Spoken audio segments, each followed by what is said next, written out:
Multinational company में काम करने वाले राघव ने होम लोन के लिए अप्लाई किया।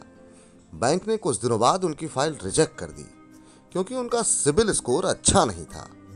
अब राघव समझ नहीं पा रहे हैं कि उनका सिबिल स्कोर कम क्यों है। आइए समझते हैं कि आखिर सिबिल स्कोर है क्या और इसे कैलकुलेट कैसे किया जाता है। अगर आपका सिबिल स्कोर कम है तो इसमें सुधार कैसे किया जा सकता है। सिबिल देश का प्रमुख क्रेडिट इंफॉर्मेशन ब्यूरो है। सिबिल शब्द क्रेडिट हिस्ट्री और क्रेडिट ब्यूरो का पर्याय बन गया है। क्रेडिट इंफॉर्मेशन ब्यूरो वित्तीय संस्थानों की ओर से मुहैया कराए गए डेटा के आधार पर क्रेडिट लेन देन का रिकॉर्ड तैयार करता है। आमतौर पर सिबिल स्कोर 300 से 900 के बीच होता है। आपका क्रेडिट स्कोर कितना है ये वित्तीय संस्थानों के साथ लेन देन पर निर्भर करता है।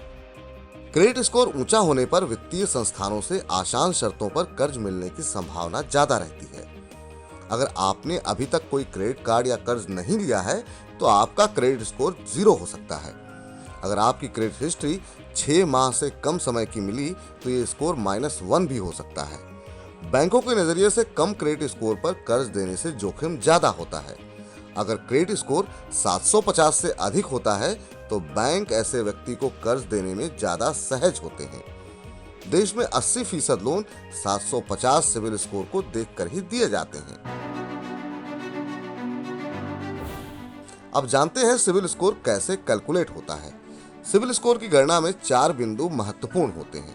पहला, पेमेंट हिस्ट्री।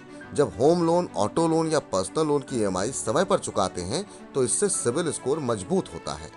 ईएमआई चुकाने में देरी या डिफॉल्ट करने पर सिबिल स्कोर घट जाता है। दूसरा है अनसिक्योर लोन। जो लोग पर्सनल लोन जैसे अनसिक्योर लोन का ज्यादा इस्तेमाल करते हैं उनका सिबिल स्कोर कमजोर रहता है। इससे माना जाता है कि आपके पास सिक्योर लोन के विकल्प नहीं है। तीसरा है लोन की बार-बार पूछताछ। लोन के बारे में बहुत ज्यादा पूछताछ करने से आपके सिबिल स्कोर पर नकारात्मक असर पड़ता है। इससे संकेत मिलता है कि भविष्य में आपके लोन का बोझ बढ़ सकता है।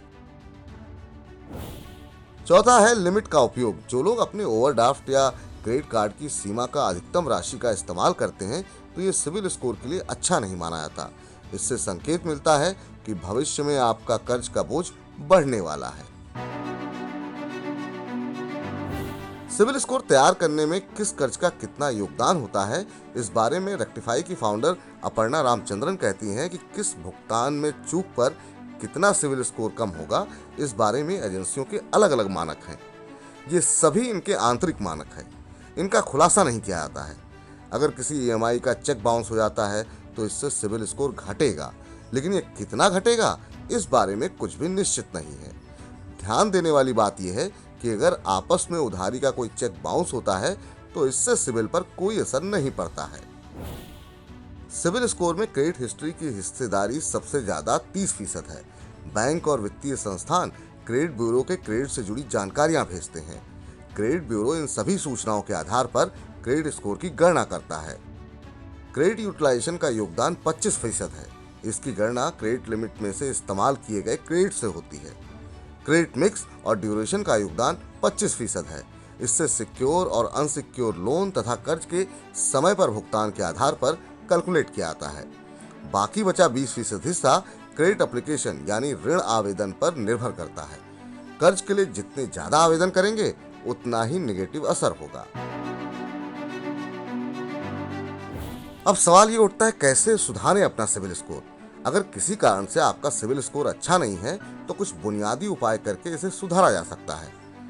सभी बकाया बिलों का भुगतान समय से करें। लेट पेमेंट बैंक को अच्छा नहीं मानते हैं। क्रेडिट लिमिट का इस्तेमाल सीमा के दायरे में ही करें। खर्चों पर अंकुश लगाएं। होम लोन, ऑटो लोन जैसे सिक्योर्ड लोन व पर्सनल लोन और क्रेडिट कार्ड सरीखे अनसिक्योर्ड लोन के बीच संतुलन बनाएं। ज्वाइंट अकाउंट है तो ज्वाइंट अकाउंट पार्टनर पर नजर रखें।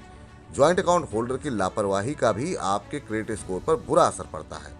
समय समय पर क्रेडिट हिस्ट्री की नियमित रूप से समीक्षा करते रहें।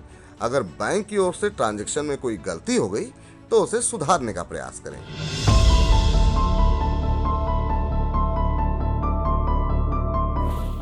मनी 9 की सलाह।